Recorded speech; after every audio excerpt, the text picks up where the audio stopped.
Two things that every parent has a right to know are that, first of all, just because someone has letters next to their name before or after, or because they educate your child means that they know what's best, that's not necessarily true. And the second thing is that no matter what crazy things go on in your child's life, no matter what crazy things they do or haven't done, I guarantee you're not alone.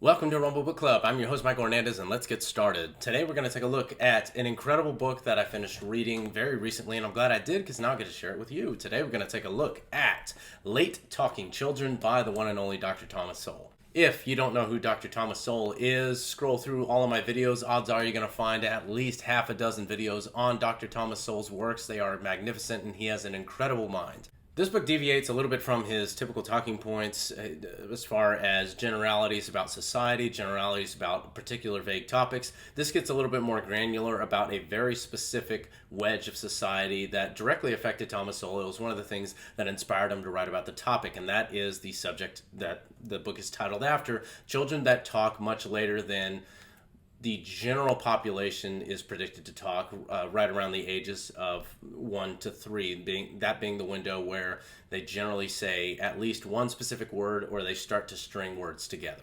I found this book on Amazon. You can find it there too, so let's get started with the review. Aesthetically, it's designed to imitate a child's drawing with this lemon yellow sun, and you got this grass kind of done in looks like crayon, but either way, it's type fonts, very simple, very much in line with a vast majority of Thomas Sowell's works, so pretty interesting. Now let's look at the readability. Thomas Sowell is a little bit easier to read in this book in particular than a lot of his other books. There's not as much data crunching. He's not getting very granular on this streamlined data and numbers. He's not trying to take these broad concepts and to narrow it down and make it very easy to understand. He's actually taking stuff that a majority of people understand, which is their experiences with their children. So the readability is much easier. As far as the type itself, as you can see, it's actually a very quick read. You can probably knock it out in less than a weekend, and the font itself is very bold up against cream colored font, so it's very easy on the eyes, and it's actually even more accessible to for your mind in comparison to other Thomas Sowell works.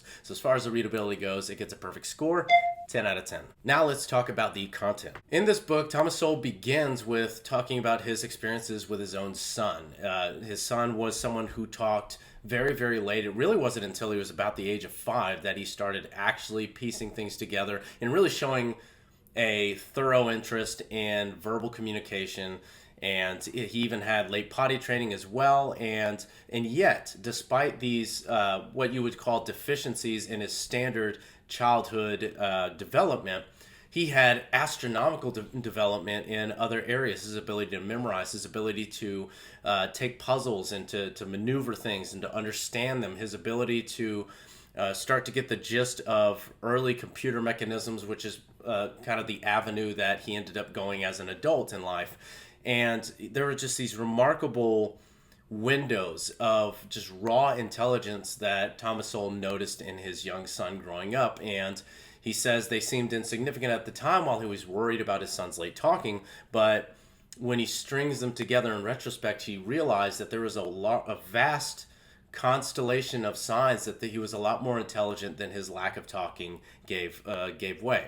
After writing an article about his son and his experiences with his son and his late talking, and yet his successful development as a young man afterwards, he received a bevy of letters through his article, through his syndicated column, from other parents that shared the same experience, and that became really the basis for this book. It's 2 separate studies that he sent out to a group of about 50 or so families who had late talking children to discuss their experiences and things that they were very different in and things that they shared, qualities that they shared among these kids and their family. Of the 50 or so families that responded, there were some remarkable similarities. For instance, among a vast majority of the families, pretty much virtually all of them, there seems to have been not just a correlation of talking later, but also a correlation of family members direct, whether that's grandparents, parents, older brothers and sisters, but people who